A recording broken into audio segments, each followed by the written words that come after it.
Today we're gonna prune some of the ever-bearing raspberries out here in Bill's garden.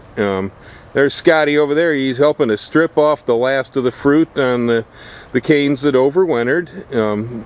We had a massive crop of raspberries out here this spring, and now things are finishing up, and we have the brand new canes that are growing out in between the canes that are spent from the previous season.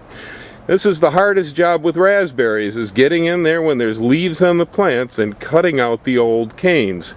Now we're probably going to do this one from the ground up. It's easier actually than pruning from the top down.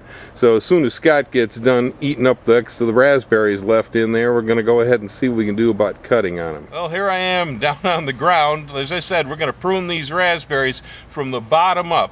It's real common that people, when approaching a pruning job, will start from the top down, but it's actually easier in many cases when we're looking up through plants. Well, here we are at ground floor underneath the berries, and if you take a look in here, you see I've got nice shiny green canes. I also have these brown canes. The brown canes are the ones that grew last year. They're done fruiting right now. I'm going to go through here and cut some of these out, and as you can see, it is really a whole lot easier being down here on the ground doing this work than trying to do work like that from the top of the patch. The patch gets pretty thick this time of year, and so this is kind of a hard job. It's the worst thing we have to do with our berries, really, is to get in here and take away the old canes right now. Winter pruning is much easier to do because at that time the leaves are off, and really all we do is shorten the canes. Okay, well, now we've got the old canes cut out of the patch. As you can see, Scott's holding the ones there with the brown stems. That's last year's wood. Inside the patch over here, you can see we've got nothing but nice, clean, green canes. Okay, so we're getting there. All the old wood's out. We're down to this year's growth. Scott's over there playing around with the wire, trying to get it twisted back to the post. We need to get all of these canes right here that grew this year pushed back behind the wire so they don't close up the path by the apple orchard.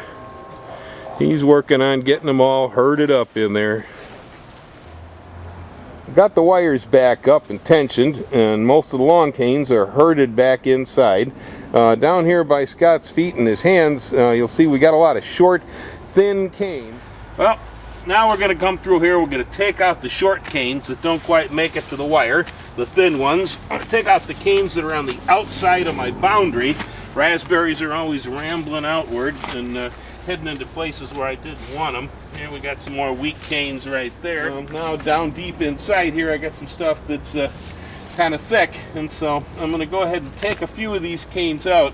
So I'm choosing the thinner looking ones in the bunch there, and staying with the bigger, heavier looking canes.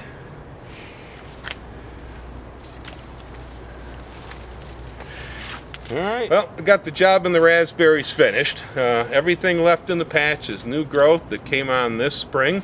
Right over here I've got some that's even starting to make some flower buds on the end. That's kind of exciting and a little early. To describe the process of the ever-bearing raspberry for people who may be a little bit unfamiliar with this, the ever-bearing raspberry does make 2 crops in any one given year. The first crop comes on the canes that are overwintered from the previous growing season. Then we cut the canes back as we just did, and the canes that grow during this growing season, right here, will make a crop late in the summer and fall. That's why this is called fall gold.